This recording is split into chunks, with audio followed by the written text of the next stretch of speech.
Edward ruled for less than 3 years, so briefly that history nearly forgot him. At just 13, he trusted the wrong people. That trust would cost him everything. He was killed by those closest to him, those sworn to protect him. In medieval England, kingship wasn't guaranteed by blood. A crown meant nothing without recognition from nobles, church leaders, and powerful families who controlled land and armies. Loyalty was fragile. One misstep, one ignored whisper could ignite chaos. There was no standing army, no police force, no written law, only the king's fragile authority and the loyalty of men with swords. Kings could be toppled overnight, their crowns snatched away by whispers, threats, and shifting alliances. Into this world of fragile loyalties and quiet danger, Edward was born, a boy whose very life would unsettle a kingdom. Every succession carried risk. Edward's would carry the deadliest of all. His death would unravel a kingdom, reveal hidden ambitions, and change history forever. To understand Edward's fate, we must first understand the world he was born into, a world still recovering from invasion, violence, and uncertainty, a world that would soon consume him. Edward's story matters because it exposes the fragile mechanics behind monarchy. A crown without consensus was just metal. In medieval England, kingship wasn't guaranteed by blood alone. It depended on recognition from nobles, church leaders, and powerful families who controlled land and armies. Edward inherited a kingdom that seemed peaceful, but beneath the surface, instability simmered. A boy of barely 13 now carried the weight of a fragile kingdom on his shoulders. His father had held England together through authority and balance. That balance vanished the moment his father died, and soon, betrayal would arrive from the closest quarters. Edward's reign forces us to confront an uncomfortable truth. Sometimes history isn't shaped by decisive action, but by hesitation, by people who wait, by people who allow events to unfold rather than stopping them. His murder didn't spark outrage at first. There were no mass protests, no immediate revenge, just acceptance. That silence tells us more about the era than any chronicle. To understand Edward's fate, we must first understand the world he was born into, a world still recovering from invasion, violence, and uncertainty. England in the 10th century was young, fragile, unfinished. For generations, Viking raids had torn through the countryside. Monasteries burned. Towns were looted. Kings were toppled overnight or forced into fragile truces. Survival demanded strong leadership and constant negotiation. By the time Edward was born, the violence had slowed, but its memory lingered. Power was centralized in the king, but only as long as he could command the loyalty of nobles. There was no standing army, no police force, no written law, only the fragile allegiance of those with swords. Everything depended on loyalty. Land was power. Land meant warriors. Warriors shaped the kingdom. This made succession the deadliest moment in any reign. A weak or disputed heir invited chaos. Edward was born into this system, a boy whose very existence could tip the balance of a kingdom. Every noble, every advisor, every rival would measure him from the moment he drew his first breath. Every succession carried risk, and Edward's claim would attract ambition, jealousy, and betrayal from the moment he entered the world. Edward's father was King Edgar, later remembered as Edgar the Peaceable. Unlike many rulers before him, Edgar stabilized England. He supported church reform, reinforced royal authority, and avoided major civil conflict. Under his rule, England experienced rare calm, but Edgar's peace had a hidden flaw. He had multiple relationships, and with them, multiple sons, each a claim waiting in the wings. In medieval politics, that was dangerous. Edgar never publicly clarified succession in a way that satisfied everyone. He left behind ambiguity, a gift, and a weapon that his own family would one day wield. When Edgar died suddenly in 975, England held its breath. The streets were quiet. Nobles whispered in corridors, each weighing loyalties, plotting moves, waiting. The question wasn't whether Edward could rule. The question was whether England wanted him to. A teenage boy now faced a throne shadowed by ambition, betrayal, and uncertainty. One misstep could cost him everything. Edward was born around the year 962. Likely Edgar's eldest son, his legitimacy would later be questioned. His mother, Ethelfled, vanished from history almost as soon as he was born, a convenient absence that opponents could exploit to cast doubt on his claim without openly denying it. Edward's half-brother, Ethelred, had a different advantage. His mother was Queen Aelfrith, Edgar's crowned wife, publicly recognized and politically connected. From birth, her son had powerful supporters at court. This divided the kingdom. Edward represented continuity. Ethelred represented convenience. When Edgar died, Edward was a teenager, possibly only 13. A boy king meant regents, influence, opportunity, and danger waiting in the shadows. Edward was crowned, but he was never universally accepted. In medieval politics, acceptance mattered more than law, and for a boy alone on the throne, that acceptance could be fleeting. Edward became king, but his authority was thin. Powerful nobles resisted quietly, not with swords, not with open revolt, but with delays, withheld support, and quiet challenges to his authority. The church largely supported him, especially reform-minded monks who had benefited under Edgar. Yet church approval alone could not secure a throne. Meanwhile, Queen Aelfrith withdrew from public life, but not from influence, quietly shaping the kingdom's power behind the scenes. Edward ruled a kingdom where every decision was measured, tested, and questioned. History barely recorded his responses, as if the boy on the throne didn't matter. That silence does not mean he was passive. It means chroniclers ignored the struggles of a teenage king they didn't believe would survive. Edward's reign was not dramatic. It was uncertain. And uncertainty, as he would soon learn, is often far more dangerous than open conflict. Edward's reign left few written records. That absence speaks volumes. In medieval history, importance was measured by documentation. Kings who mattered were written about. Kings who didn't were summarized or ignored. Edward falls into that gap. He likely traveled the kingdom, issuing charters, presiding over disputes, and walking corridors where whispers measured every step he took. None of it survived in detail, not because nothing happened, but because few believed his reign would shape the future. This created a dangerous dynamic. A king perceived as temporary finds loyalty weak. Allies hedge their bets. Rivals grow bolder, sensing time as their ally. Edward was young, isolated, and surrounded by adults who believed time was on their side. Time, however, was not on his. Queen Aelfrith is one of the most debated figures in Edward's story. She was intelligent, politically skilled, and fiercely protective of her son Ethelred, watching every courtly move, weighing every alliance, calculating every opportunity. She had been queen, not consort, not mistress, but crowned ruler alongside Edgar. After Edgar's death, she lost her official position, but not her influence.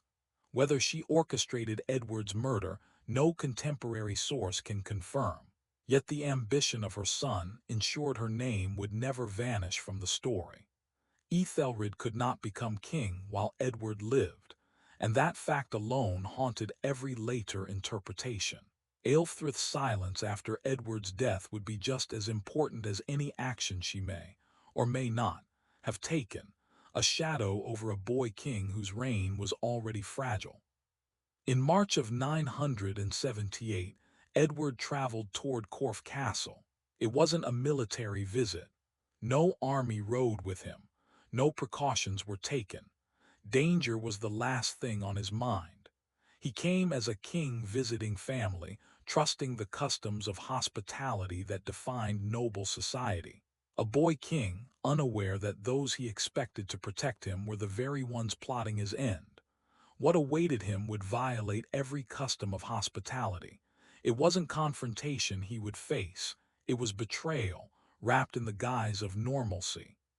Edward's death would come with no speech, no final stand, no witnesses to testify. It would come quietly, almost unnoticed. A boy king betrayed in silence, whose life ended without the drama of battle or the vindication of words. And when it was over, England would move on faster than anyone expected. In the next chapter, we will uncover Corfe Castle, what happened there, what remains a mystery, and why the kingdom never sought the truth. Because sometimes history doesn't hide the crime, it hides the response. Corfe Castle stood on high ground, overlooking forests and narrow paths. It wasn't the largest fortress in England, but it was strategically important and familiar to Edward. This wasn't enemy territory. This was family ground. Corfe was associated with Queen Aelfrith and her household. Servants, guards, retainers, people loyal not to the crown but to specific individuals. When Edward approached, there was no sign of danger, no raised defenses, no hostile welcome. That matters because medieval kings were cautious when they needed to be. Edward clearly didn't believe caution was necessary here. He arrived as a guest. In that world, hospitality was sacred. To harm someone who came in peace wasn't just murder, it was a violation of social order. Whatever happened next didn't just kill a king. It broke the unspoken rules that held medieval society together. Edward rode toward Corfe with only a small group, or possibly alone. Sources differ, and that uncertainty has lasted over 1,000 years. What matters is that he wasn't prepared for violence. He didn't dismount formally. He didn't enter the hall. According to later accounts, he was greeted while still on horseback, informal, trusting, unguarded. Then everything shattered. A sudden attack. A blade strikes. Chaos erupts in an instant. Edward was stabbed while mounted, not in battle, not face to face, but abruptly, cruelly. The wound did not end his life instantly, a prolonging that made the betrayal more terrifying, the act more absolute. What happened after the first blow is where history fractures. Edward was struck hard enough to lose control of his horse. The animal bolted, dragging him, caught in the reins or slumped across the saddle. Chaos and pain unfolded with no one to intervene. He didn't die instantly. Some accounts suggest he bled out along the forest floor. Others imply he was finished off once out of sight. No official report was ever made. No suspects listed. No names recorded. History itself seems to have been edited. That absence wasn't accidental. Someone ensured the details would not survive. In medieval politics, forgetting was often safer than remembering. And for Edward, that silence would define the legacy of his death. Edward's body was treated without honor. Instead of the ceremonies befitting a king, he was hidden, discarded, or buried hastily. Sources differ, but none speak of a proper funeral. That silence was loud. Even in times of crisis, kings were mourned publicly. Funerals reinforced legitimacy and continuity. Edward received neither. The court demanded nothing. Nobles protested nothing. The church did not immediately intervene. England accepted the outcome. And that acceptance reveals something uncomfortable. Many people were relieved. A teenage king, killed and forgotten, denied even the dignity of mourning. Within months, Edward's younger half-brother Ethelred was crowned king. He was around 10 years old, too young to rule, yet old enough to be crowned. That contradiction mattered. Ethelred's coronation was swift and formal. It projected stability, continuity, and control. Queen Aelfrith returned to prominence, not as queen but as mother of the king. Regents governed in Ethelred's name, and officially England moved on. Unofficially, the balance of power had quietly shifted. Edward's death had established a precedent. A king could be removed quietly, and the system would adapt. That lesson would haunt England for decades. Ethelred's reign began under a shadow he never escaped, not because anyone openly accused him, but because no one explained Edward's death. Silence breeds rumors, rumors spread fear, and fear erodes the fragile authority of a young king. As Ethelred grew older, England faced invasion, rebellion, and collapse. Later generations would search for the origin of that instability. They would find it here, at Corfe, where a boy king vanished too easily and left a kingdom in shadow. Why wasn't Edward's murder investigated? Because asking questions would have threatened the entire political structure. An investigation could have implicated powerful families, possibly the Queen Mother, possibly the king's own household. No one benefited from the truth. Stability, even a false stability, was preferable to civil war. A boy king killed and no one dared speak, because the kingdom itself depended on silence. So England chose silence, not out of fear but out of cold calculation. For years, Edward was barely mentioned, but memory is patient. Stories began to circulate quietly at first, then louder, growing with each telling. Not political stories, but spiritual ones. People spoke of Edward not as a failed king, but as an innocent victim. He was remembered not for the throne he lost, but for the innocence he never had a chance to protect. And that quiet recognition would grow to change everything. Edward's remains were eventually rediscovered. Accounts claimed the body showed no decay, emitted a pleasant scent, and that miracles followed, signs unmistakable to medieval Christians. A boy king, once betrayed and forgotten, was now rising as a symbol of holiness and justice. Edward was no longer merely a murdered king.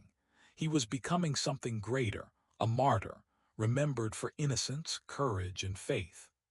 Edward's story was about to be rewritten, not as a political failure but as a moral one. A boy king, forgotten in life, was about to become a symbol whose power extended beyond death.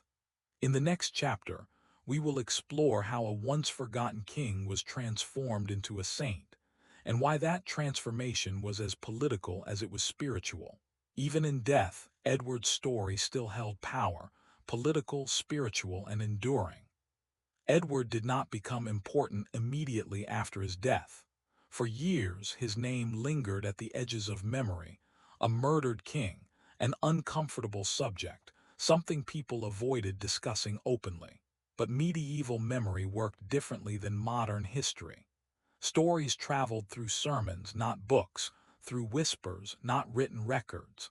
Slowly, over years, Edward's story began to change shape. He was no longer described as a weak ruler. He was described as innocent, a young king betrayed by those he trusted most. In a deeply Christian society, innocence transformed death into meaning, and meaning demanded interpretation.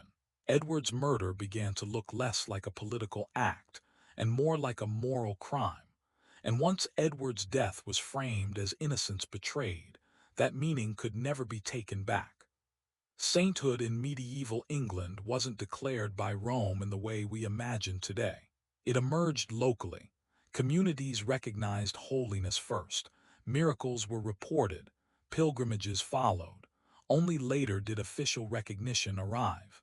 Edward's case fit the pattern perfectly. He died violently, he died young, and he died without defending himself. A combination that placed him squarely in sacred territory. But something mattered even more. Edward had died unjustly, and everyone knew it. Martyrdom didn't require a public confession of guilt. It required a shared understanding that a wrong had been committed. A boy king, silenced in life, now spoke through the very injustice of his death. In death, his silence spoke louder than any words, declaring injustice, innocence, and sanctity all at once. Reports of miracles began near Edward's burial site. The blind saw, the sick improved, and the very air was said to change. Miracles that carried weight in the eyes of a 10th century audience.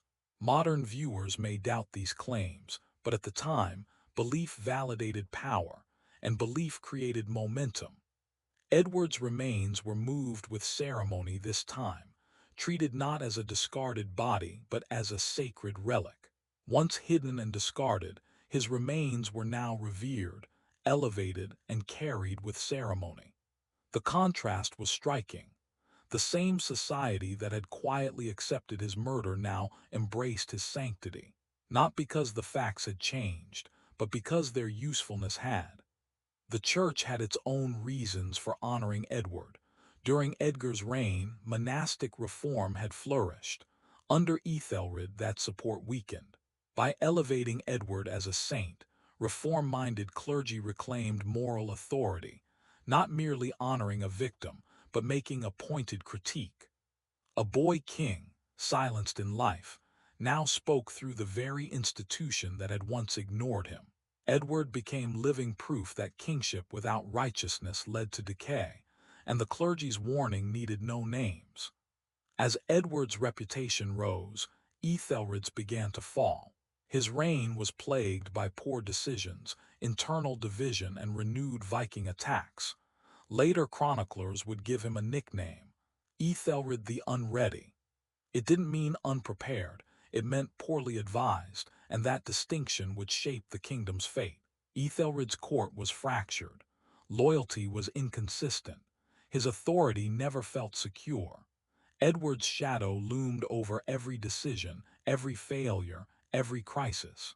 And every crisis whispered the question no one dared speak aloud. What if Edward had lived? By the early 11th century, England was in trouble. Historians began looking backward. Edward's murder evolved from an unfortunate event into a turning point, not because it caused every problem, but because it revealed a deeper rot within the kingdom. A kingdom that once respected its kings now learned that even a legitimate heir could be removed with impunity. And the trust that Edward's murder had shattered would take generations to restore. Edward's sainthood wasn't about him anymore. It was about warning against ambition unchecked, against power without accountability, against forgetting injustice in the name of peace. Edward's story had become larger than life, a silent witness reminding the living of their responsibilities. By honoring Edward, England admitted more than respect, it acknowledged moral guilt, a silent reckoning for all who had remained silent. Edward's cult didn't threaten Ethelred openly, but it undermined him constantly. Every pilgrimage whispered of a better king. Every miracle story revealed the cost of silence. Memory became resistance, a force that needed no armies, no weapons, only the weight of truth and remembrance.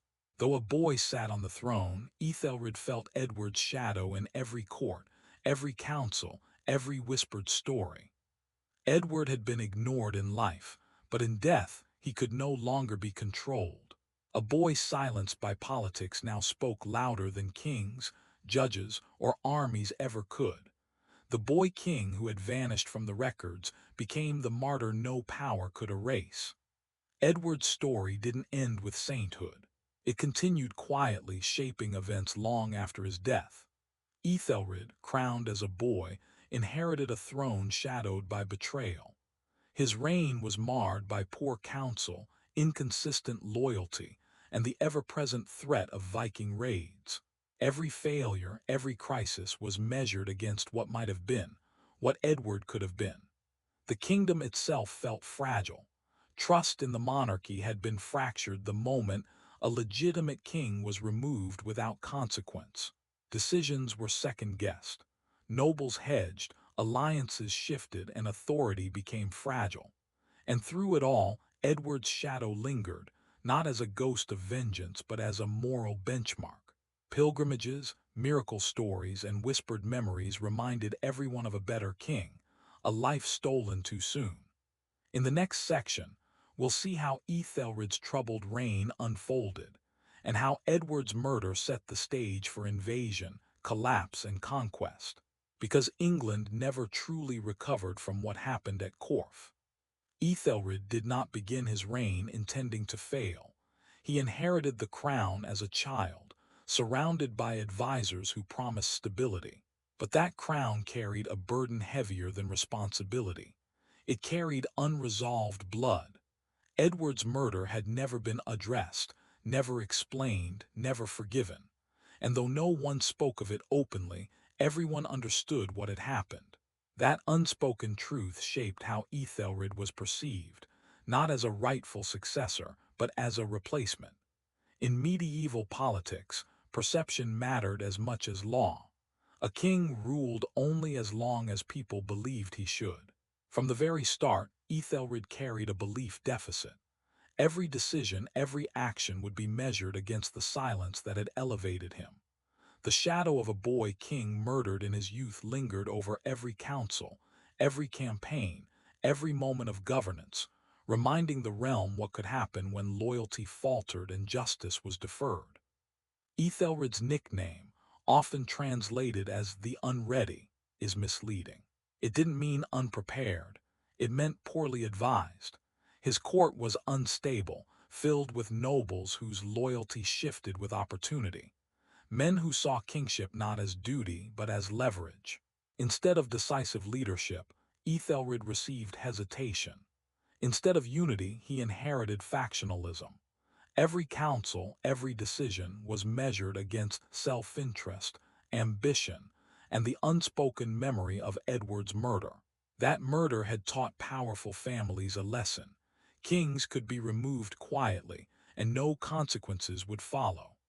That lesson encouraged boldness, and boldness without accountability breeds chaos. England teetered under a crown weighted not just by law and custom, but by fear, intrigue, and fractured loyalty. Ethelred would discover that ruling was not merely about holding a crown. It was about surviving a kingdom that had learned how easily a king could vanish. As England's internal cohesion weakened, external threats returned. Viking raids resumed, first cautiously, then with increasing aggression. They struck monasteries, towns, and undefended coastlines, places where royal authority felt distant, fragile, almost meaningless. Under Edgar, such attacks had been rare. Under Ethelred, they multiplied. This was no coincidence. Foreign enemies sensed instability the way predators sense weakness.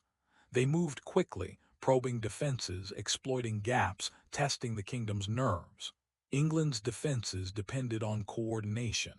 Nobles had to respond, armies had to muster, supplies had to move, but coordination required trust. And trust had been fractured at Corfe Castle, the day Edward died. The murder of a boy king had not only unsettled the court, it had sent ripples through every defensive plan, every council, every noble's mind. England's enemies felt it too, and as they returned more boldly than before, the kingdom discovered that one king's death could echo far beyond the palace walls, shaping battles, allegiances, and the survival of a nation. Ethelred's solution was not war, it was payment. He began paying Viking leaders to leave England alone, a practice known as Danegeld.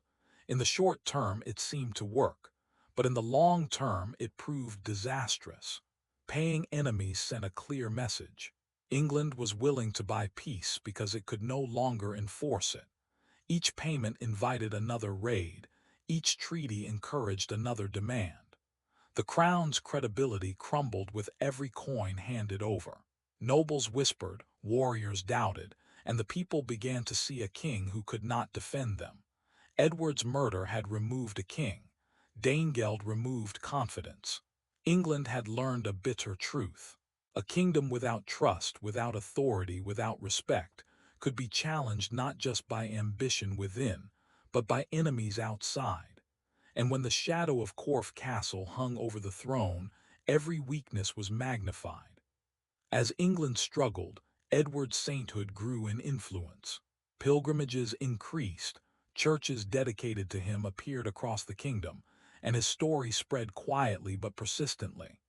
The contrast was impossible to ignore. Edward, the boy king murdered in his youth, came to symbolize moral clarity, innocence, and the ideal of righteous leadership. Ethelred, the living king, struggled to represent compromise, hesitation, and authority weakened by fear and faction. History itself seemed to pass judgment.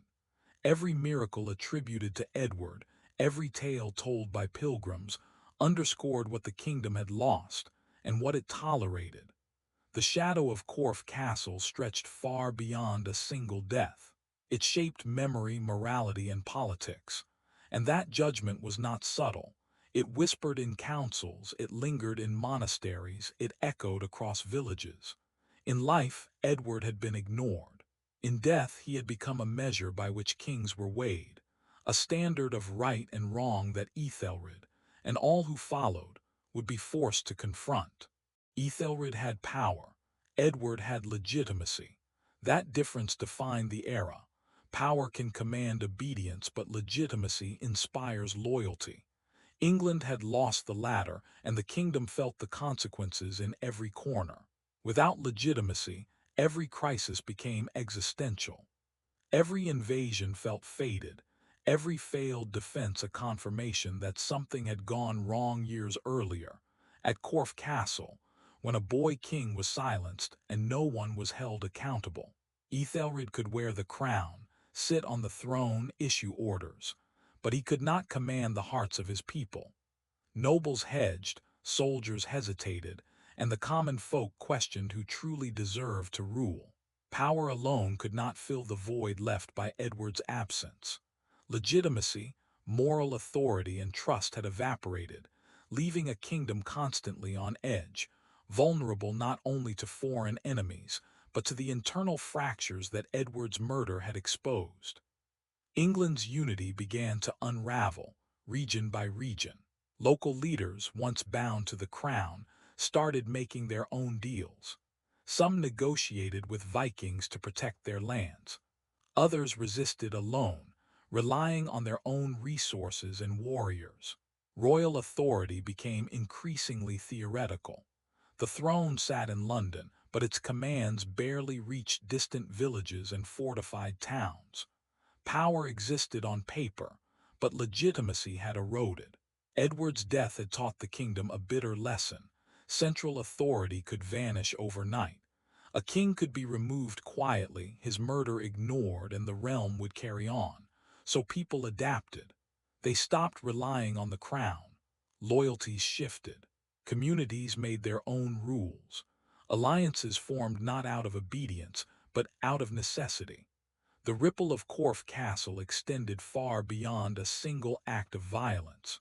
It had changed how England governed itself, how it defended itself, and how it understood the meaning of power and legitimacy.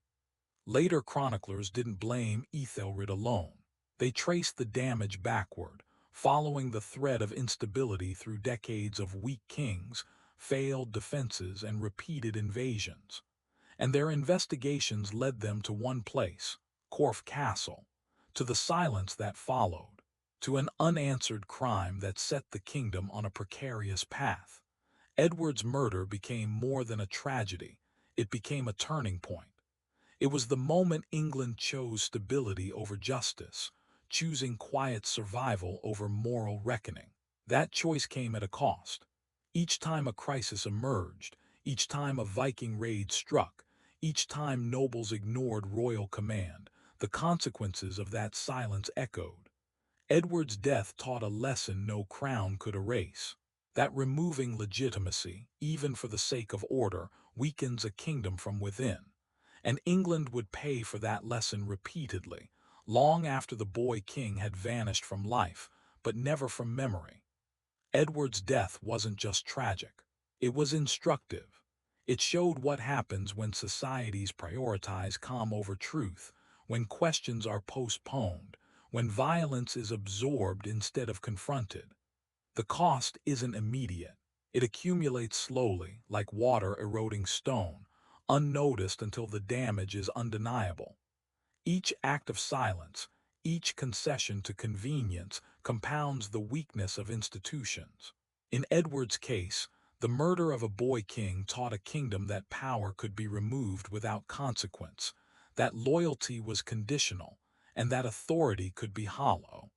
That lesson shaped the reign of every king who followed, including Ethelred. It dictated how nobles behaved, how armies were mustered, how the people responded to threats, both internal and external. History is often written by those who survive, but its lessons are lived by everyone who comes after. Edward's story reminds us that the quiet choices, the tolerated crimes, and the deferred justice can ripple across generations, shaping a kingdom long after a single life has ended. England was approaching a breaking point. Factionalism, weakened authority, and repeated invasions left the kingdom on edge. Nobles acted in their own interest. Soldiers hesitated. The crown's commands carried little weight beyond the capital. And at the center of it all remained Edward, silent, sainted, buried, yet more influential in death than life. His story had become a measure, a shadow over every decision, a reminder of what happens when legitimacy is ignored and justice is deferred. The kingdom had learned a dangerous lesson. Stability at the cost of truth can only last so long. Corruption, hesitation, and fear had been tolerated once, and the consequences were multiplying.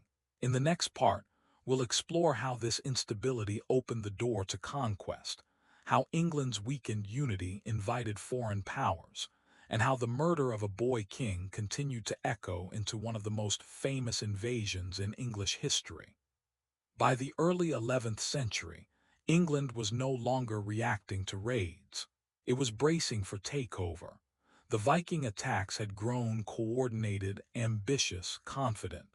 This was no longer opportunistic violence, it was strategy. And England, divided and uncertain, struggled to respond.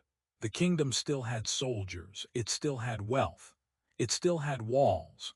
What it lacked was belief that the crown could protect its people, that the throne could command loyalty, that the king could secure the realm.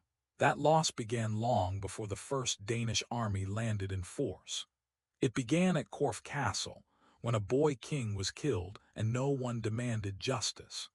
Edward's murder had shown England that kingship could be negotiated, that legitimacy could be removed quietly, and that power alone was insufficient to inspire loyalty. Foreign powers noticed. They saw a kingdom weakened not just by swords and money, but by fractured trust, fear, and the memory of a king who died too soon. The Danish king Sweyn Forkbeard was not merely a raider, he was a conqueror. He studied England's weaknesses carefully. He saw a kingdom exhausted by payments, divided by shifting loyalties, and ruled by a king whose authority was questioned even at home. When Sweyn invaded, resistance was uneven. Some regions fought, others surrendered, some even welcomed him. That response would have been unthinkable under Edgar or even under Edward.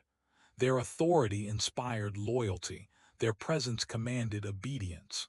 But under Ethelred, England fractured.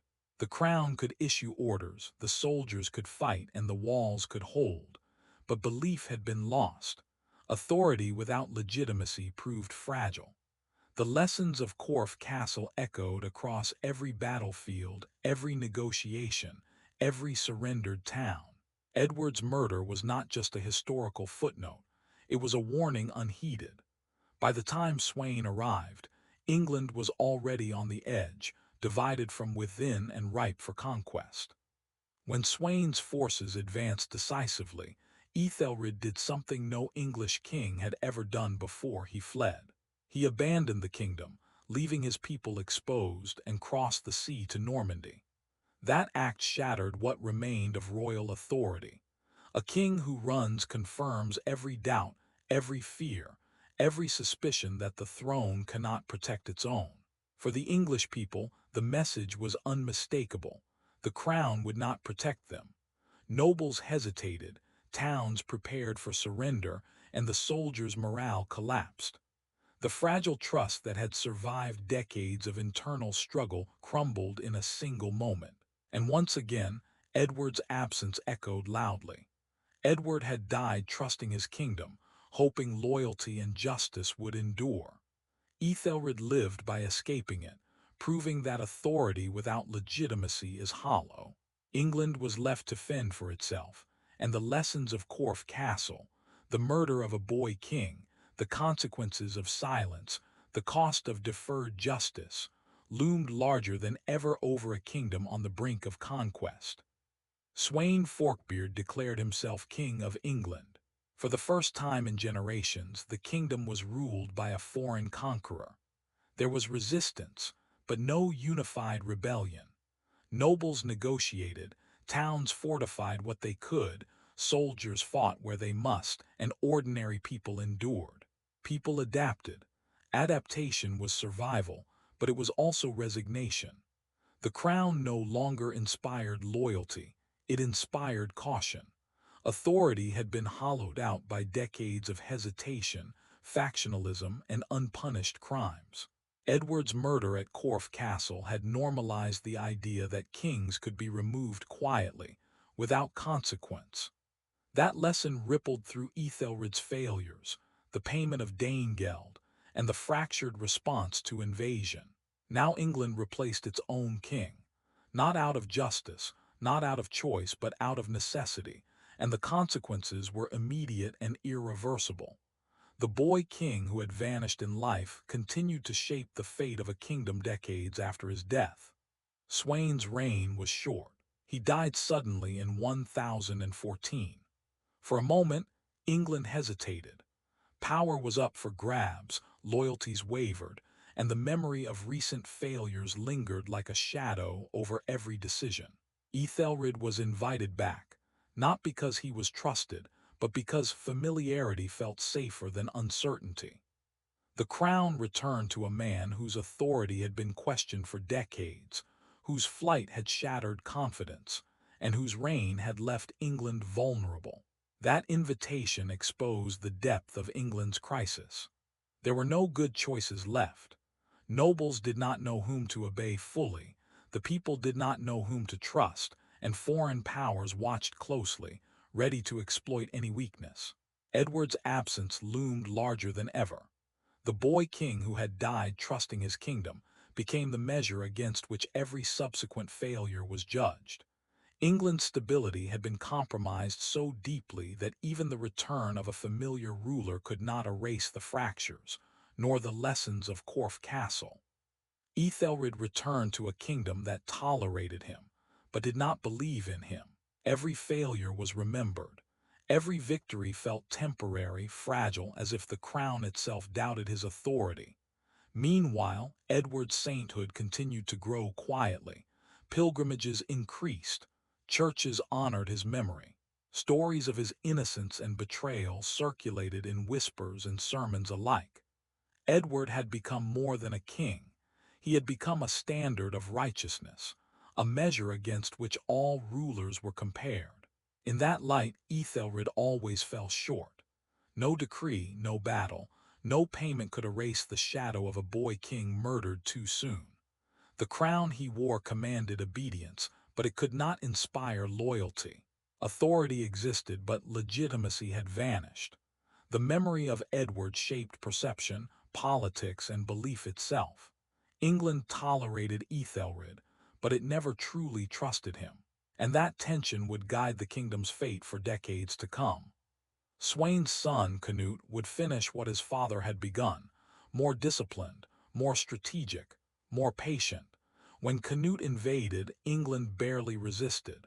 The kingdom was exhausted, tired of paying Danegeld, tired of fleeing from threats, tired of uncertainty that had defined decades of weak and fractured rule. Resistance existed in fragments, but it was disorganized and inconsistent.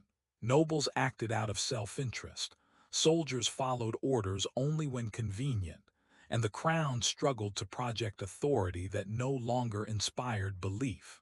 Canute became king, and with his coronation, England entered a new age, an age shaped not by continuity, tradition, or legitimacy, but by conquest and calculated power. The echoes of Edward's murder at Corfe Castle had not faded. That single act of unpunished violence had normalized the removal of kings, eroded trust in succession, and weakened the kingdom from within.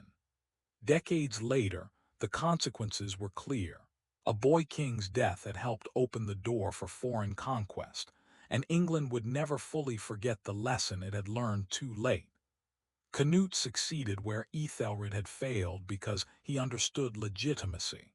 He married into English royalty, linking himself to the kingdom's lineage.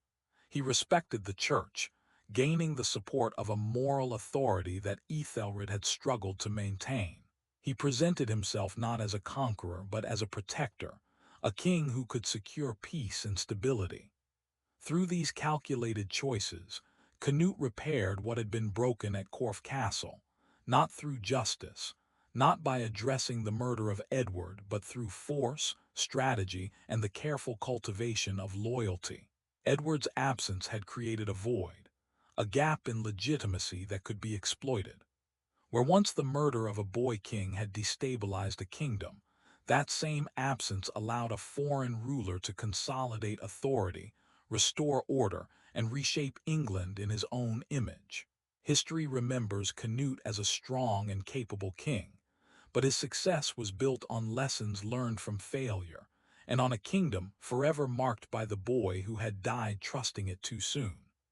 Edward's murder did not directly cause conquest, but it weakened the kingdom's ability to resist it. When trust in kingship erodes, when legitimacy is questioned, people stop defending not just a ruler, but the very idea of the kingdom itself. Loyalties become conditional, authority becomes fragile, and collective action falters. England paid that price slowly at first, through hesitant responses, fragmented defenses, and repeated raids. And then all at once, when foreign armies arrived and internal cohesion had vanished, the cost became undeniable. The boy king who had vanished at Corfe Castle left more than a memory. He left a lesson that the removal of legitimacy, deferred justice, and tolerated silence can ripple through generations, shaping the fate of nations long after a single life has ended. By the mid-11th century, Edward's world was gone. New rulers sat on the throne. New power structures defined the kingdom. New realities dictated how England survived and adapted. Yet Edward's memory remained quiet, persistent, unresolved. Pilgrimages continued. Churches whispered his name.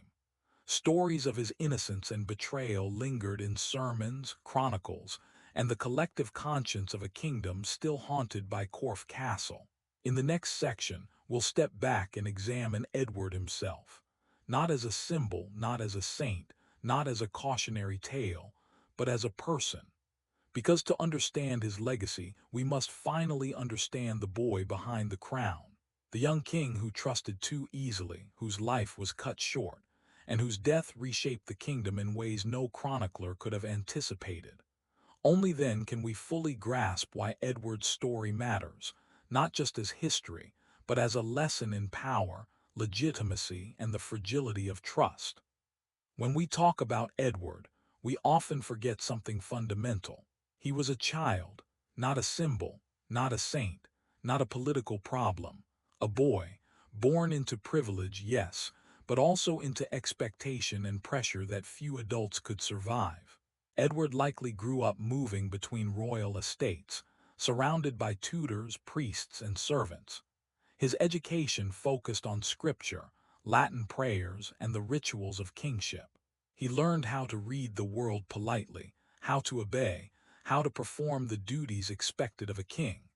But there was no preparation for betrayal, no lesson on how to respond when loyalty collapses, no guide for navigating the deadly politics of family and court.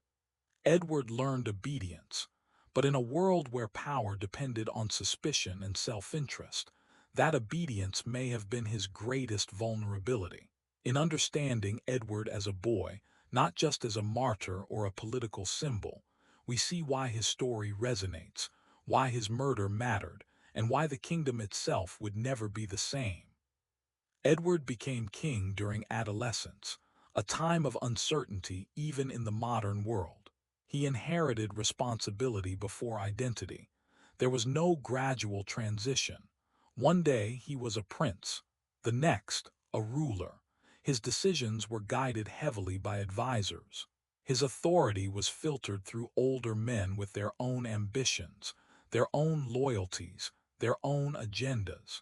Edward's reign wasn't weak because he lacked intelligence or vision. It was weak because he lacked time. Time to build alliances. Time to learn whom to trust. Time to assert himself against those who quietly opposed him. He ruled on borrowed years, with every choice shadowed by inexperience, every action scrutinized, every loyalty conditional. And in a kingdom where hesitation could be deadly, that lack of time may have been the single greatest threat to his survival. Edward left no letters, no recorded speeches, no personal reflections. This silence tempts modern audiences to imagine emptiness. But silence is not absence, it is erasure. Chroniclers wrote about kings who shaped events, who commanded attention and inspired action. Edward was perceived as an interlude, a pause between rulers with decisiveness and power. So they skipped him. By skipping him, they shaped how we remember him. History recorded what it deemed important, leaving Edward in the margins. And in those margins, we see not the boy king, but the consequences of a kingdom unprepared for a ruler taken too soon. Edward's voice wasn't lost, it was never preserved. And that absence tells us more about the fragility of power, the fragility of memory, and the fragility of trust than any surviving charter, battle, or decree ever could. Edward carried expectations he didn't design. He was expected to continue Edgar's peace, to satisfy nobles who disagreed on everything, to rule without anger, hesitation, or fear.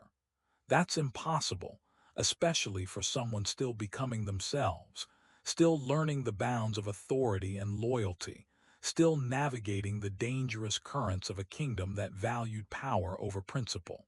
Edward's restraint, possibly born of faith, upbringing, or personal temperament, may have been misread as weakness.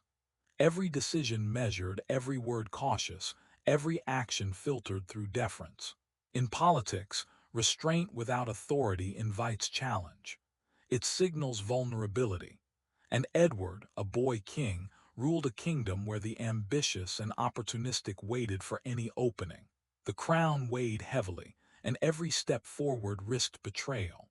The very qualities that might have made Edward virtuous or wise left him exposed to those who understood that power depends not on morality, but on control, fear, and calculated loyalty. What later generations praised as innocence may have been Edward's undoing. He trusted hospitality, he trusted custom, he trusted family. In a system built on suspicion, that trust became dangerous. Alliances were fragile, loyalties conditional, and power was wielded through self-interest rather than honor. Edward didn't fail because he lacked courage. He failed because he believed the rules still mattered, because he assumed that loyalty and morality could protect him in a world where ambition often overrode both. Corfe Castle proved otherwise. There, the boundaries of trust were shattered, and the boy king discovered that innocence could not safeguard authority. That single failure would echo through generations, shaping the very understanding of kingship, legitimacy, and the cost of placing faith in human decency. Edward inspired devotion only after he was gone, because death stripped away political inconvenience. What remained was purity, a young king who never had the chance to disappoint, a ruler who never taxed too heavily, never lost a war, never broke a promise. Death froze Edward at his best, preserving the image of innocence that life could never guarantee. Stories of his virtues spread quietly at first, through whispered sermons and the memory of those who had known him. Pilgrimages followed. Churches honored his name. Miracles were claimed. The boy king who had vanished became untouchable, a symbol of what England could aspire to, not what it often achieved. In death, Edward became more than a king. He became a standard, a moral benchmark against which living rulers would be measured, a reminder that the absence of compromise can be remembered long after power itself has passed. Martyrdom is transformation. It takes weakness and recasts it as virtue. Edward's short reign became evidence of humility. His silence became patience. His death became testimony. None of that was inevitable. The boy king's life offered no guarantee of reverence. His sainthood was constructed, layer by layer, through stories, belief, and collective memory. It was interpretation that turned tragedy into meaning, absence into presence, erasure into influence. Pilgrimages, miracles, and sermons elevated a fleeting reign into enduring significance. And yet, it was all built on what had been denied in life: justice, recognition, and legacy. Martyrdom gave Edward a voice centuries later that he never possessed as a living king, because in history, interpretation is how memory survives, and sometimes, how the powerless reshape the powerful long after their deaths. Edward didn't become important because he ruled well. He became important because his death revealed truths England wasn't ready to face.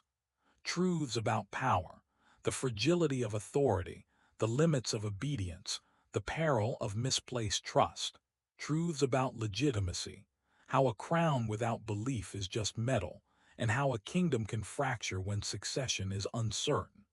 Truths about violence disguised as order, how murder could be hidden in plain sight, accepted quietly, and still shape generations. Edward became the mirror England avoided, the reflection of what could go wrong when morality, loyalty, and governance fail to align. And for centuries, that mirror lingered. It haunted kings and nobles alike. It inspired saints, chroniclers, and pilgrims. Edward's life was brief. His reign was quiet. But his death forced a kingdom to confront itself, and in doing so, he became larger than any throne could hold. It's tempting to treat Edward only as a saint or a victim, but he was also a teenager navigating impossible circumstances, a boy expected to wield authority, command respect, and survive betrayal before he fully understood what any of it meant. He likely felt confusion, pressure, isolation, every decision measured, every interaction weighted with expectation, every loyalty uncertain. Recognizing that humanity doesn't weaken his story, it strengthens it. Edward's brilliance, innocence, and vulnerability are inseparable from the tragedy of his life. They remind us that history isn't made by symbols alone. It's shaped by people, by choices, and by the precarious balance between trust and survival. In understanding Edward as a boy first, a king second, and a saint finally, we see not just a story of murder and martyrdom, but the fragility, courage, and complexity of life itself in medieval England.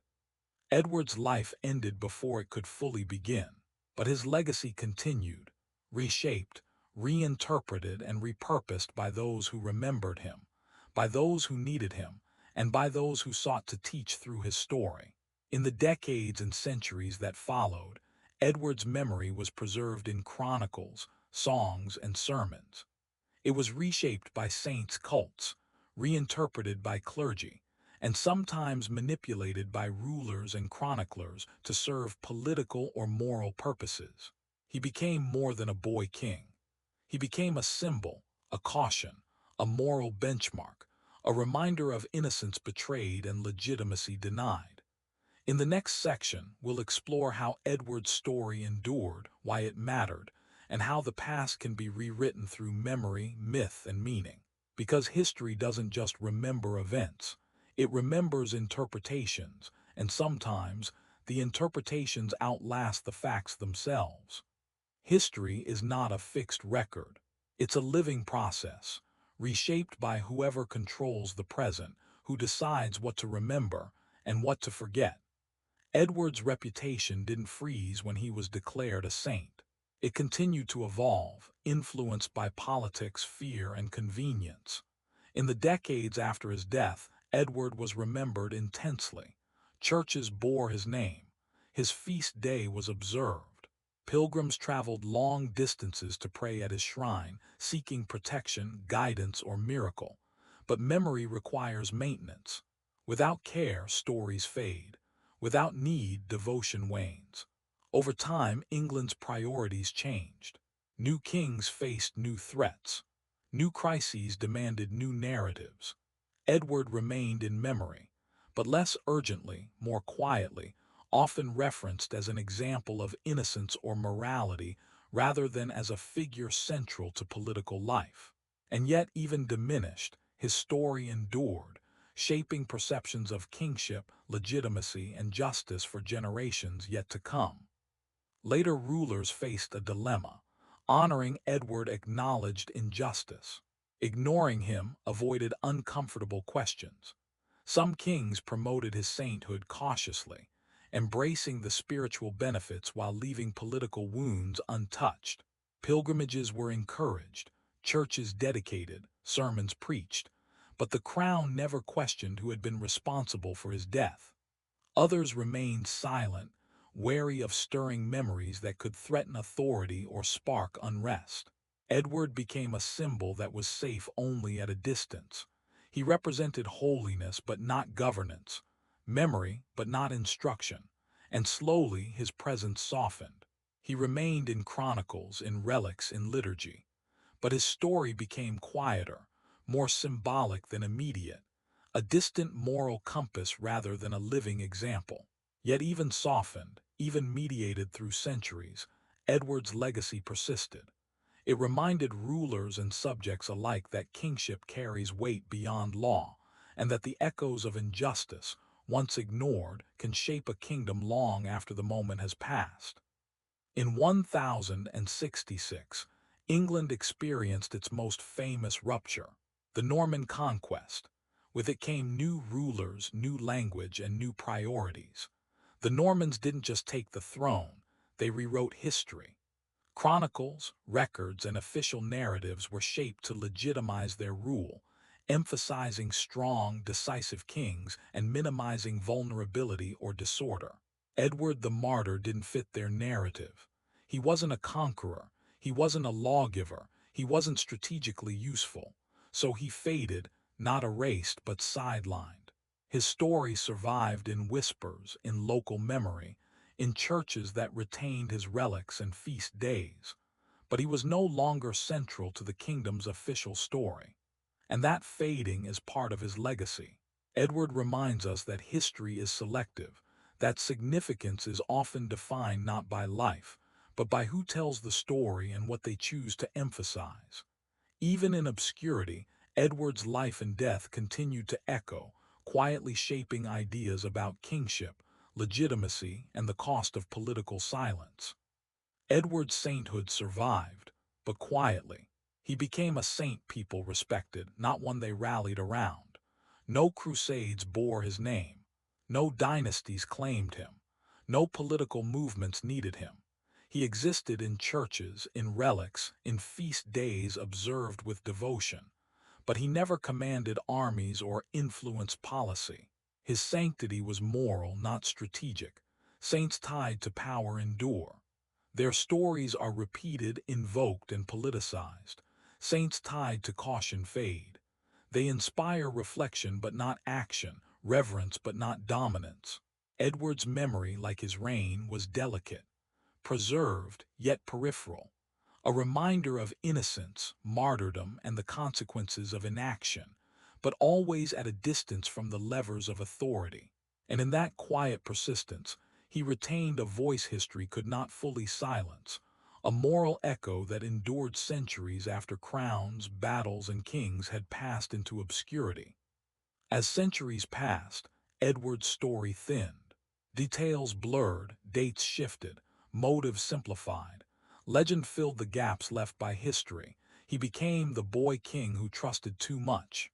That version was easier to remember, but less accurate. Real history is messier. Edward wasn't naive. He was young in a system that punished youth. He faced nobles who balanced loyalty with ambition, a court where influence outweighed law, and a society where betrayal could be disguised as courtesy. Every decision, Every ride toward Corfe Castle carried risk. Every trust placed in servants, allies, or family could, and did, have fatal consequences. What appears as innocence or misjudgment may have been wisdom tempered by circumstances, courage shaped by expectation, and restraint imposed by faith and upbringing. Edward's story reminds us that human complexity cannot be fully captured in legend, that youth and authority are a dangerous combination, and that even brief lives can leave echoes felt centuries later. Edward lacked what history often rewards. He didn't conquer territory. He didn't build monuments. He didn't rule long enough to fail spectacularly. His importance lay between events, in the spaces history tends to overlook, the moments where silence, hesitation, and consequence quietly shape outcomes. And history prefers edges, victory or catastrophe. It remembers the bold, the decisive, the extraordinary. Edward offered neither, only consequence. His short reign, sudden death, and the kingdom's muted response created ripples that reached far beyond his lifetime. Decisions not made, loyalty not secured, and justice not pursued all became part of the fabric of England's unfolding crises. In that absence of action, Edward's story gained power, not through deeds but through the lessons his life and death imposed on those who followed. Sometimes the most enduring influence is not earned in glory, but left in the quiet aftermath of events that could have been different. Modern audiences are drawn to drama. Edward's story resists dramatization. There is no grand speech, no battlefield climax, no villain stepping forward to claim infamy, just a moment of trust and its violation. A young king rode toward family and allies, expecting safety, hospitality, and guidance. Instead, he encountered betrayal disguised as normalcy. That single moment defined everything that followed. That subtlety makes his story harder to tell. It offers no spectacle, no clear antagonist, no decisive turning point for cameras or headlines. But it also makes it more honest. History is often remembered for action, but life is shaped by inaction, hesitation, and hidden choices. Edward's story reminds us that trust, authority, and morality are fragile, and that consequences can echo far longer than any dramatic flourish. In understanding Edward, we confront not just the murder of a boy king, but the quiet collapse of a kingdom's moral and political foundations. Edward's story resonates today because it reveals something timeless. Systems don't fail loudly at first. They fail quietly, through compromises, silences, and decisions not to ask questions. A kingdom can appear stable while trust erodes beneath the surface. Authority can exist in name, while influence fractures behind closed doors. Loyalty can be performative, obedience conditional, and law meaningless if power is unchecked. Edward didn't cause England's collapse. He revealed its weakness. A boy king betrayed in a moment of trust became a mirror showing the fragile mechanics of monarchy, the danger of inaction, and the cost of prioritizing calm over justice. His death was small in scale, yet enormous in consequence. It echoes through history not because of spectacle, but because it exposes truths that remain relevant. That vulnerability can be fatal, that silence can be complicit, and that systems crumble not from noise, but from quiet erosion. Edward's life and death remind us that consequences often outlast the events themselves. Recovering Edward's story isn't about nostalgia, it's about attention, paying attention to the moments history tried to move past too quickly. The small decisions, the silences, the betrayals that seemed inconsequential at the time but shaped everything that followed. Edward reminds us that power often survives injustice until it doesn't. He was a boy king betrayed in trust, a ruler whose death went unanswered, whose authority was undermined quietly. And yet, in that quiet, his story became louder than anyone expected. It echoes across centuries, not as spectacle but as warning. not as triumph but as consequence. Recovering his story is about seeing how fragility and morality intersect, how silence can empower and destroy. Edward's life and death teach us to look closely, to notice what others overlook, and to understand that history isn't just what happens, but what we choose to remember, question, and carry forward. Edward faded from popular memory, but never completely. His story waits beneath the surface of English history, a quiet thread linking silence to consequence, betrayal to collapse, innocence to legacy. Though his reign was brief, his death abrupt, and his voice largely erased, the echoes remain. Every hesitation, every unasked question, every act of inaction in the years that followed carries the imprint of what happened at Corfe Castle. In the final section, we'll bring everything together, examining what Edward's life, death, and disappearance ultimately teach us about kingship, legitimacy, morality, and the cost of silence. Because forgotten stories are often the most revealing, Edward's life is a mirror, reflecting not just medieval England, but timeless truths about power, trust, and consequence. And in studying him, we confront the uncomfortable idea that history is shaped as much by what is ignored as by what is celebrated. Edward's story forces us to slow down, not because it's dramatic, but because it's quiet. History often rushes past moments that don't announce themselves. Battles demand attention. Conquests rewrite borders, but moments like Edward's death sit uncomfortably in between.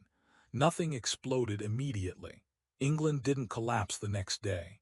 Life continued. And that's exactly why Edward matters, because real damage often happens beneath continuity, not disruption. Edward's murder didn't shatter England, it weakened it, subtly, gradually, invisibly. The nobility recalculated loyalty, authority eroded, trust frayed. Each hesitation, each silence carried consequences that would accumulate over decades. And history rarely records that kind of harm until it's too late. Edward's life and death remind us that consequences are not always immediate or visible. That trust, once broken, can echo across generations, and that sometimes the quietest moments leave the deepest marks. Edward's reign highlights a truth political systems often ignore. Force can seize power, but legitimacy sustains it. Edward had legitimacy without force. Ethelred had force without legitimacy. Both failed, but in different ways. Edward's authority was moral, symbolic, and fragile. Ethelred's power was structural, coercive, and contested. Neither could fully stabilize the kingdom. England learned that neither alone is enough. That lesson would echo through every future succession crisis, civil war, and revolution. Kings could be removed quietly. Loyalty could be conditional. Authority could be undermined without open rebellion. Edward's life was short, but it exposed the mechanics behind monarchy. The tension between recognition and coercion, trust and enforcement, reputation and action. His story reminds us that rulership is not just about crowns or armies, it is about belief. And when belief falters, even the strongest structures crumble. After Edward's murder, England chose to move on, not because it was right, but because it was easier. That choice appears repeatedly throughout history. Ignoring injustice doesn't remove it. It relocates it, waiting quietly until circumstances magnify its impact. Edward's death became unresolved tension, stored in memory, in faith, and later in political instability. The nobility learned that kings could be removed quietly. Authority could be questioned without immediate consequence. Loyalties shifted. Trust eroded. The cost wasn't immediate. It was deferred. And deferred costs compound. One unchecked act of betrayal set the stage for decades of weakness, disunity, and vulnerability. Every subsequent crisis, every failed response, carried the imprint of what had been left unresolved at Corfe Castle. Edward's life was brief. His death was violent, but its lessons endured, silent yet insistent, shaping England in ways that only became visible long after the boy king was gone. Martyrs emerge when societies fail to act. They appear when justice is postponed long enough that meaning replaces accountability. Edward became a martyr because England couldn't, or wouldn't, confront what had happened. His death was violent, his murder unpunished, his story left unresolved. Yet in that absence meaning grew. Faith filled the gaps that politics left behind. Sainthood didn't absolve guilt, it acknowledged it indirectly. By honoring Edward, society admitted that a wrong had been done, even if no one was held responsible. It transformed political failure into moral clarity and personal tragedy into public testimony. Edward's martyrdom reminds us that memory can enforce accountability in ways courts never can. It shows how societies interpret injustice when formal structures fail. In this way, Edward's story transcends time. His death was a moment of silence, but that silence echoed louder than any decree, judgment, or law. Edward's story is a warning disguised as a footnote. It tells us that stability built on silence is temporary, that political convenience carries long-term consequences, that ignoring injustice doesn't erase it, it stores it, waiting for the right moment to echo back.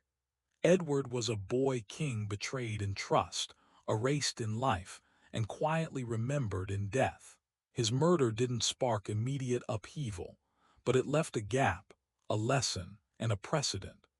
Every decision made afterward, every hesitation, every compromise carried the imprint of what had been allowed to happen at Corfe Castle.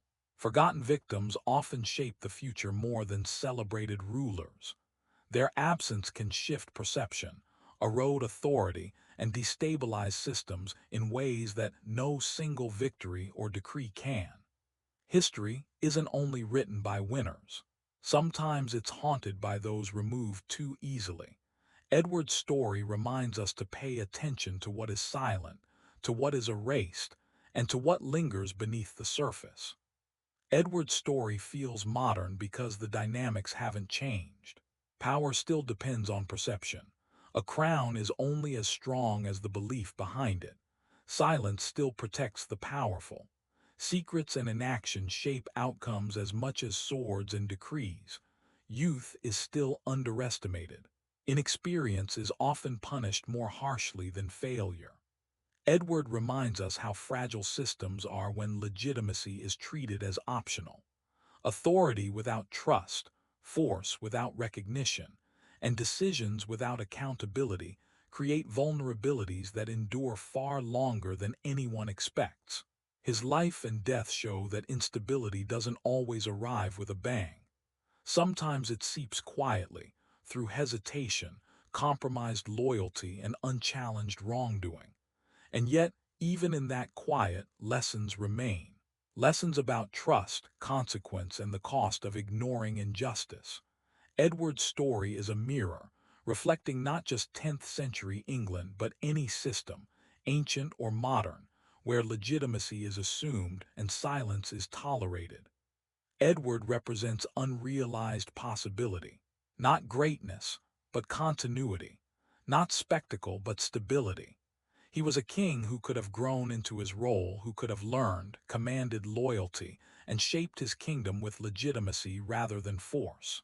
Instead, that potential was cut short, a future that never arrived, a reign interrupted, a life erased, a system tested and found vulnerable. That loss shaped England more than his brief reign ever could. The void left by Edward's absence created a space where uncertainty thrived. Loyalties shifted, trust eroded, and the lessons of restraint, legitimacy, and moral authority went unlearned, until they demanded payment decades later.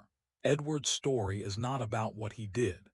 It's about what never happened, about the fragility exposed when innocence meets ambition, and when continuity is sacrificed for convenience. In the end, Edward is a symbol of potential lost, a cautionary tale etched quietly into the foundations of history. Remembering Edward isn't about assigning blame.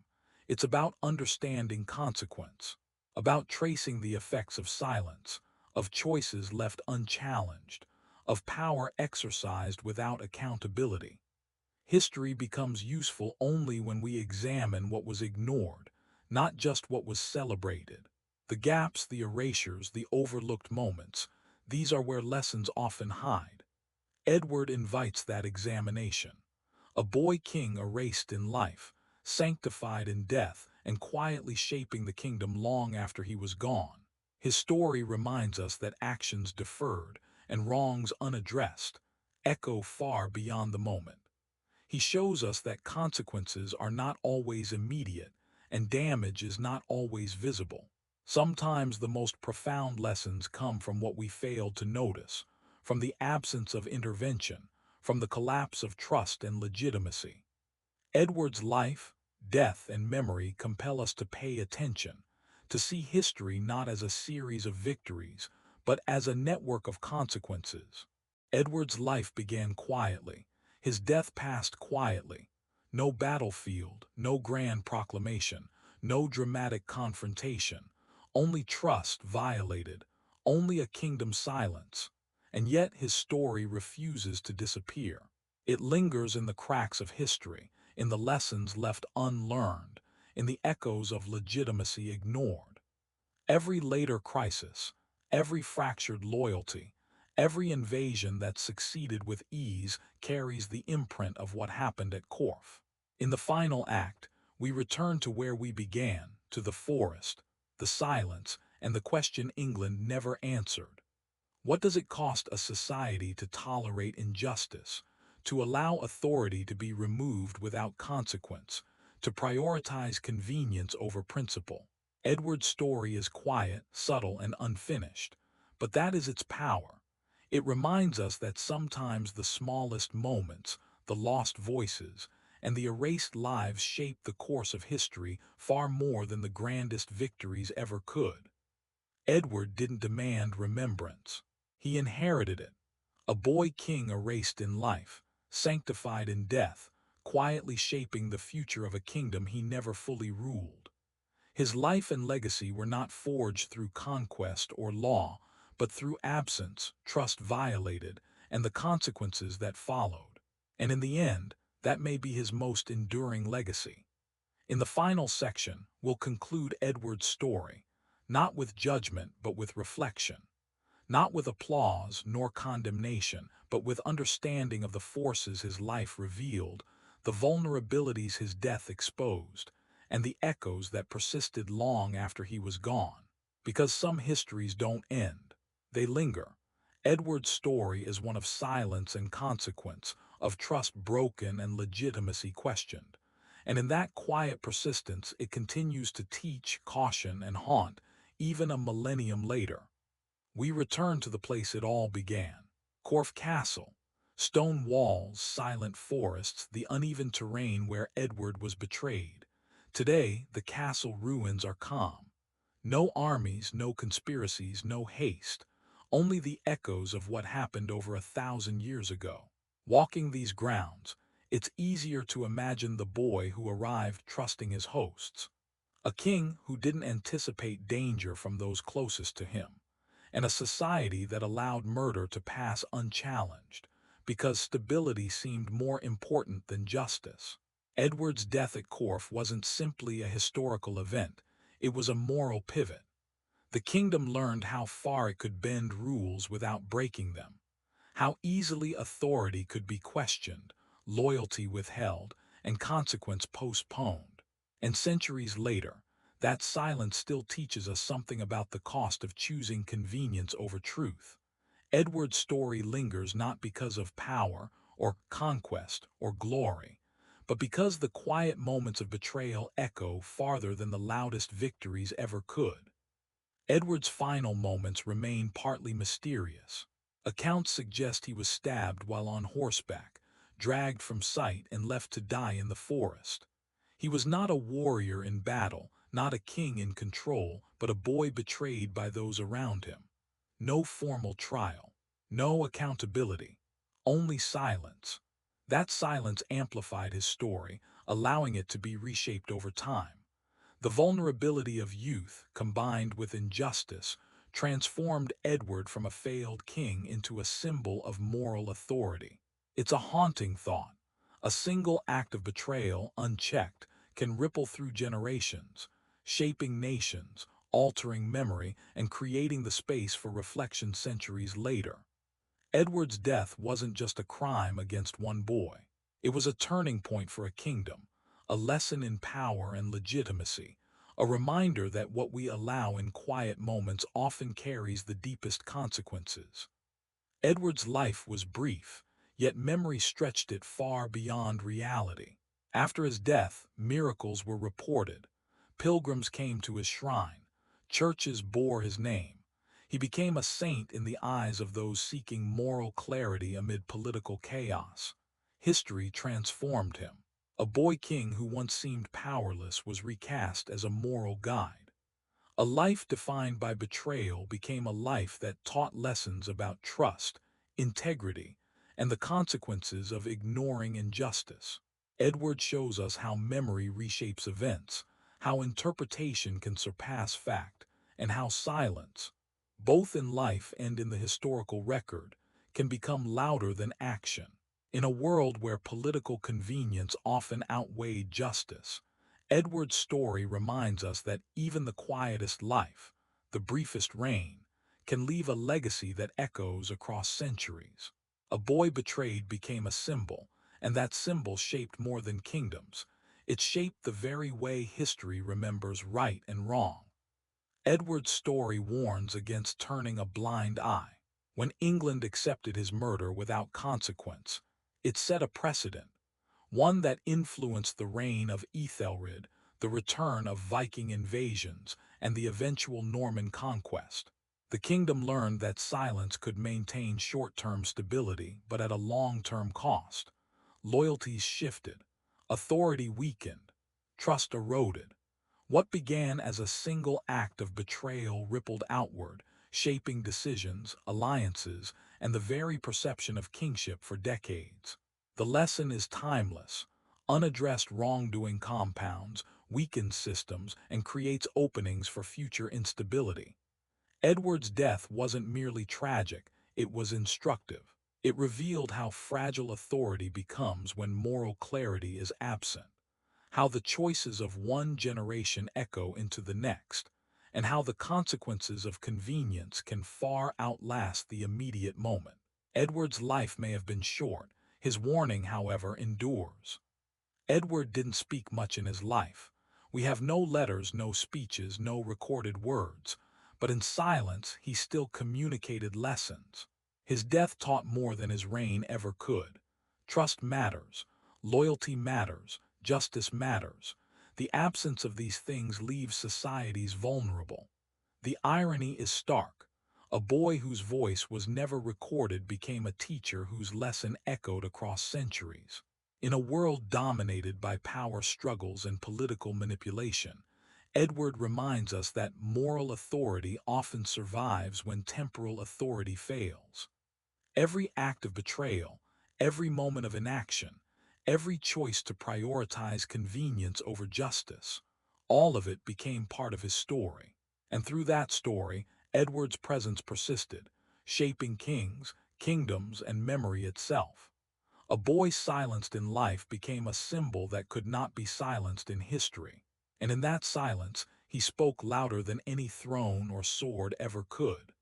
Martyrdom has a peculiar power. It transforms victimhood into influence. Edward's sainthood extended far beyond his reign. Kings and rulers may have ignored him politically, but morally he remained significant. His memory influenced church politics, regional loyalties, and the way chroniclers framed kingship. Even if his name faded in popular consciousness, Edward's example persisted quietly, shaping ethical and historical discussions in ways that were invisible but profound. A boy whose reign was brief and uneventful became a benchmark of virtue. Every pilgrimage, every miracle story, every church bearing his name reinforced a lesson. That injustice cannot be fully erased. Edward's life reminds us that the absence of action doesn't mean absence of consequence. One act, betrayal at Corfe, created ripples that lasted generations, shaping kings, inspiring devotion, and teaching society about the fragile balance between power, morality, and memory. Edward's story is not simply a tale of medieval intrigue. It is a meditation on the nature of power, legitimacy, and trust. Leadership isn't sustained by fear alone. It is sustained by belief in justice. When trust is violated, even small acts of betrayal can unravel entire systems. Edward's life and death exemplify that fragile balance. His reign was too short to test it, yet his death proved the consequences vividly. Silence and inaction created a vacuum that others exploited. The nobles who hesitated, the queen mother who maneuvered, the kingdom that looked away, all played a part. One act, one murder, rippled outward, shaping the fate of kings, the loyalty of subjects, and the course of invasions. Centuries later, historians still trace those consequences back to a boy king who never had the chance to speak for himself. Edward reminds us that even in silence, actions, or the absence of them, can echo across generations. Edward's tragedy teaches us about the dangers of inaction. Every society makes choices about what to confront and what to ignore. Edward's murder was ignored. Ethelred's failures were tolerated. England adapted, but at a cost. Silence is rarely neutral. When wrongdoing is left unchallenged, it grows, reshapes systems, and sets precedents for what is permissible. One boy's death became a lesson centuries in the making. That convenience can masquerade as stability, and that avoiding accountability carries consequences far beyond the immediate moment. History, like memory, does not forgive silence. It waits, quietly, accumulating weight until the patterns it reveals cannot be ignored. Edward's story reminds us that moral clarity may be invisible at first, but it accumulates significance over time.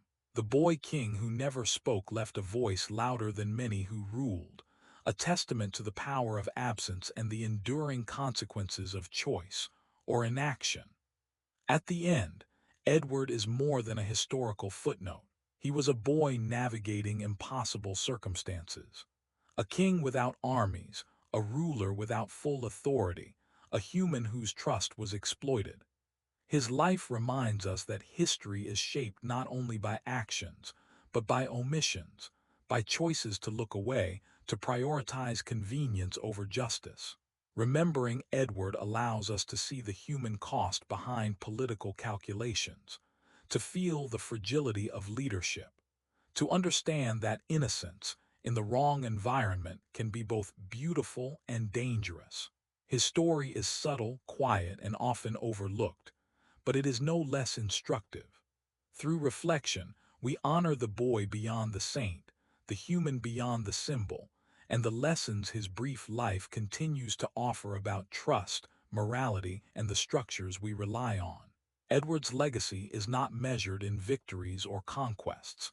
It is measured in consequence, memory, and the enduring reminder that what is ignored can shape history more than what is celebrated.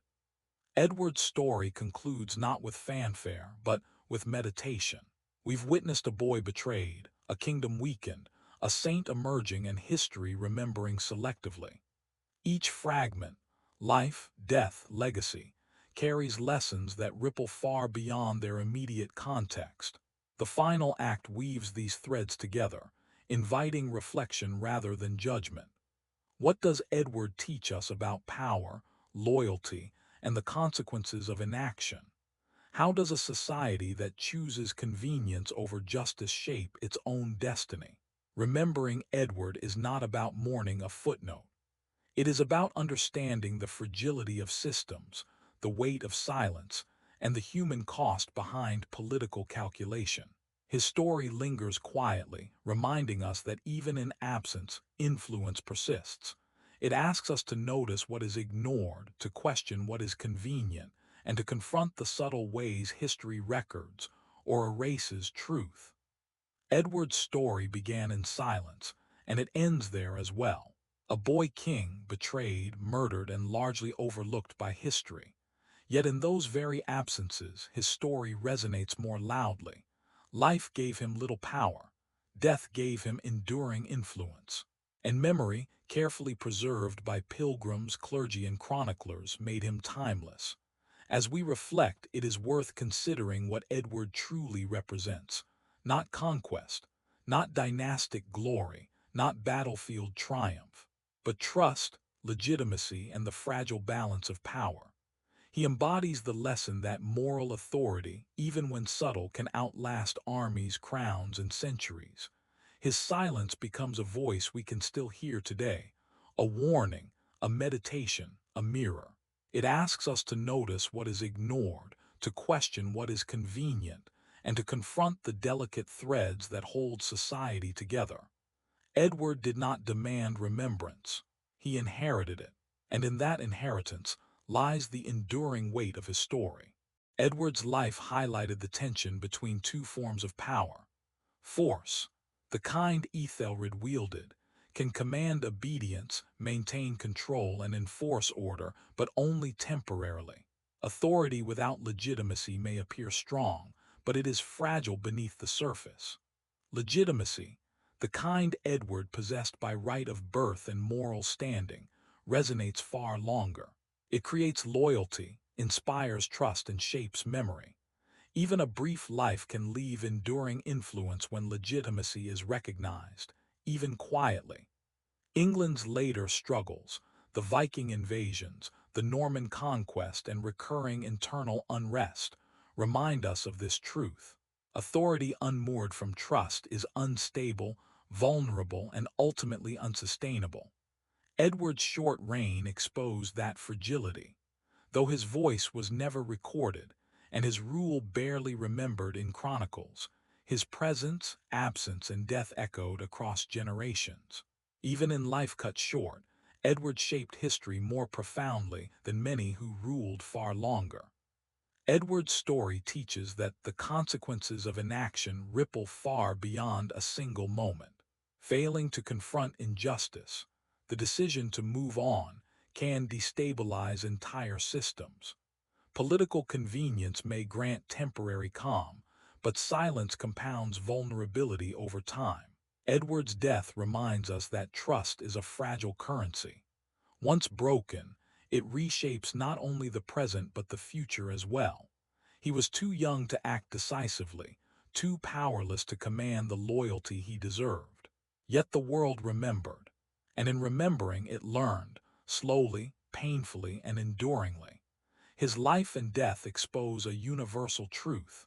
When societies neglect accountability, they sow seeds that may take generations to bear fruit.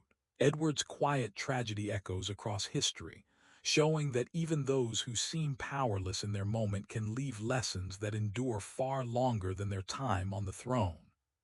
Edward is often remembered as a saint, a symbol, a cautionary tale. But first and foremost, he was a boy, a human being. He felt fear. He felt hope. He trusted. He was betrayed. It is this humanity that makes his story resonate. Without it, he becomes a mere moral lesson.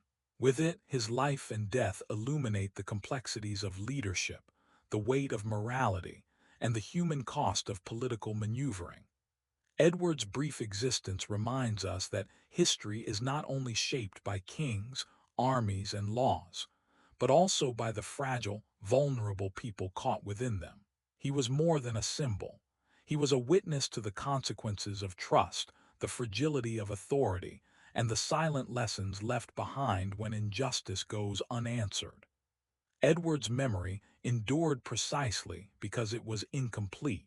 Stories were told, retold, and reshaped by those who survived him, by the church, by chroniclers, by society itself. Each generation edited, amplified, or diminished his significance. And yet, even when sidelined or forgotten, his presence remained. He shows that memory is not passive. Memory challenges authority. Memory informs morality. Memory preserves lessons that events alone cannot. In death, Edward became larger than he ever was in life, not through conquest, not through power, but through the weight of moral resonance. A boy king betrayed, overlooked, and erased in the moment became a symbol that outlasted kingdoms. Edward reminds us that history is not only the record of what happened, it is the reflection of what people choose to remember, and the quiet influence of what they cannot forget. Edward's story is more than medieval history. It is a lesson in leadership, accountability, and the cost of ignoring wrongdoing. Power without legitimacy collapses. Silence left unexamined amplifies harm. Youth and inexperience are vulnerabilities, but they also reveal what is essential: trust, integrity, and vigilance. Across centuries, Edward reminds us that ethical decisions matter. Small injustices, overlooked betrayals, and tolerated wrongs ripple far beyond their moment. A king killed quietly, a society that looks away, a precedent set without challenge. They all leave marks that history remembers. The boy king's legacy is not only about what he endured, but what he teaches. His story serves as a mirror to modern societies, a warning that trust cannot be assumed. It must be earned, protected, and sustained, or risk unraveling the structures we rely on. Edward endures because stories endure. He survives in manuscripts, in church rituals, in the reflections of those who study history. He survives in the lessons historians trace, in the moral questions his death provokes, and in the recognition that some truths are inconvenient. He is a ghost, a shadow, and a teacher. Though forgotten by the many, remembered by the reflective few, Edward shows that influence is not always measured in years or deeds, but in the lasting resonance of moral clarity. A boy betrayed, a king overlooked, a martyr canonized, each layer adds to the echo he leaves behind. His life may have been brief, his reign uncertain, but his story reminds us that consequences often outlast events, that silence can speak, and that integrity, once lost or ignored, shapes history in ways even the powerful cannot control. As we conclude, Edward emerges not just as a historical figure, but as a symbol of ethical tension. His brief life, violent death, and enduring memory remind us how fragile authority can be, how powerful morality is, and how crucial attention to injustice becomes. Societies that ignore wrongdoing do so at their peril. Those who preserve moral clarity, even quietly, leave legacies far stronger than their immediate circumstances suggest. Edward's story asks a quiet but urgent question. What truths are we overlooking? What silences in our own world might shape history in ways we cannot yet see? In the end, the boy king who trusted too much teaches that influence does not always arrive through conquest, command, or acclaim. Sometimes it comes through absence, through reflection, and through the enduring resonance of a life lived and lost with integrity. Edward the Martyr, the boy king England nearly forgot, leaves us with questions more than answers. He reveals the enduring consequences of betrayal, the fragility of trust, and the profound ways memory shapes history. His life was brief, yet the story it inspired echoes across centuries. In examining his life, death, and legacy, we learn that leadership is more than titles and morality can outlast armies. Though largely forgotten by the world, Edward remains alive in reflection. His silence speaks, his betrayal teaches, his memory warns. In that quiet persistence, he achieves a kind of immortality no crown, no sword, and no battlefield victory could ever grant. Edward may have been overlooked by many, but history remembers him still, softly, persistently, inexorably. Edward the Martyr, the boy king England nearly forgot, leaves behind a story quieter than most histories, but no less powerful. A child thrust into impossible circumstances, betrayed by those he trusted, Edward was killed before he could fully claim the crown he inherited. Yet in his life and death, he revealed a timeless truth. Power without legitimacy is fragile. Silence in the face of injustice carries consequences, and moral authority can outlast armies, crowns, and centuries. Though largely forgotten in popular memory, Edward endures in reflection. His story teaches that history is shaped not only by those who conquer, but also by those who suffer, whose voices are muted, and by the quiet consequences of inaction. Edward's life reminds us to notice what is overlooked, to value trust and justice, and to see how even the smallest figures can leave an enduring mark on history. In the silence of Corfe Castle, in the pages of old manuscripts, and in the moral lessons passed through time, Edward still speaks and still teaches.